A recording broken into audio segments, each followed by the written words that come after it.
you very much, Michael, and Leslyn, Scott, Pierre, and Ron, and Patrick, and Mr. Muse. Ladies and gentlemen, it's an honor for me to stand on this stage today as a candidate for this leadership race of the Conservative Party of Canada. And it's an honor for me to stand on this stage with my fellow candidates.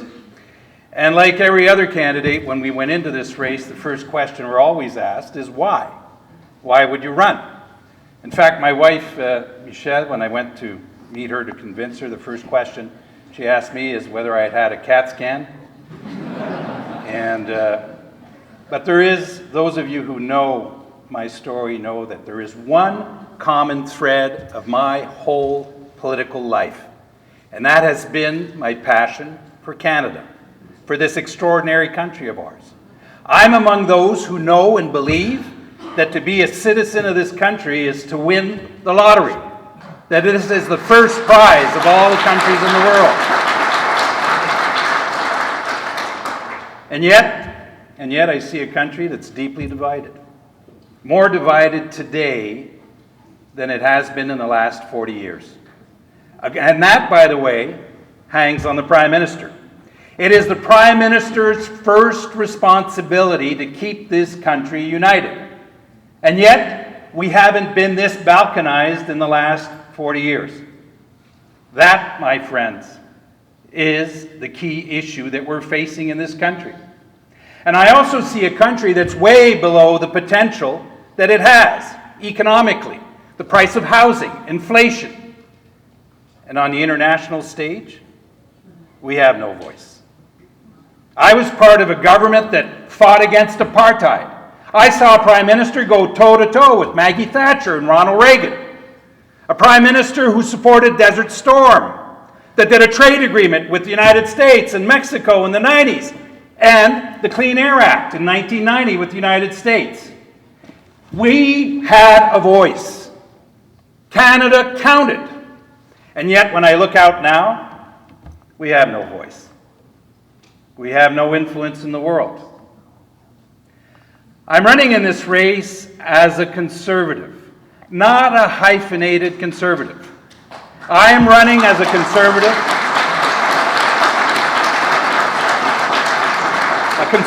who believes in the values that you and I share. I'm a fiscal conservative.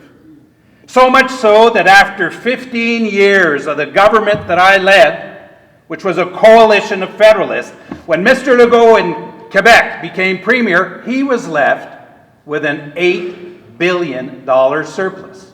$8 billion. You are not going to see that in your lifetime again. And I'm sorry to say this in a room in Ontario, but Quebec actually has a higher credit rating than Ontario. That, ladies and gentlemen, is what fiscal conservatism is about. And why do we do it? Not because we like to line up numbers on a sheet of paper, because we know that our ability to get things done, to protect the future, depends on our ability to run government and to keep a balanced sheet. That's what fiscal conservatism is about. I believe in a market-based economy. I believe in economic policies that promote growth, including resources. I promoted a plan called Plan A for Quebec to develop the mineral sector, the mining sector in Quebec. Supported oil and gas and pipelines. In fact, the last pipeline built in Quebec was built under my government.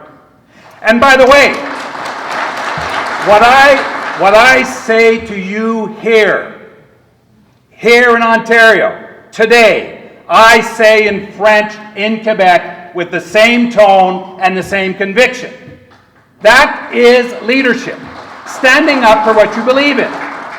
And I believe in economic growth, not just for economic growth, because we want Canadians to have more of what they earn in their own pockets, so that they can buy a house, so that they can increase their wages and raise a family.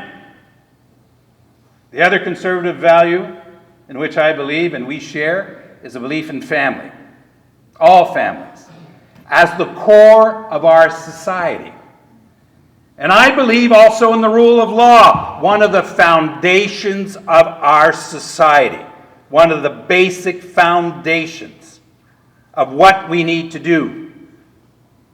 Scott mentioned Bill 21 a moment ago. I was asked to implement the equivalent when I was Premier, and I said no. It would have been more popular for me to do it back then, but I said no because it was wrong. It was contrary to the Quebec Charter and contrary to the Canadian Charter. And you know what?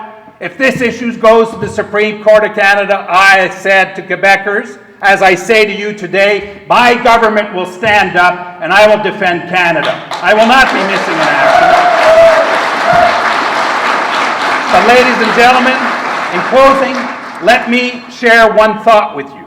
Canadians are now looking to us as Conservatives and asking themselves, are we up to it?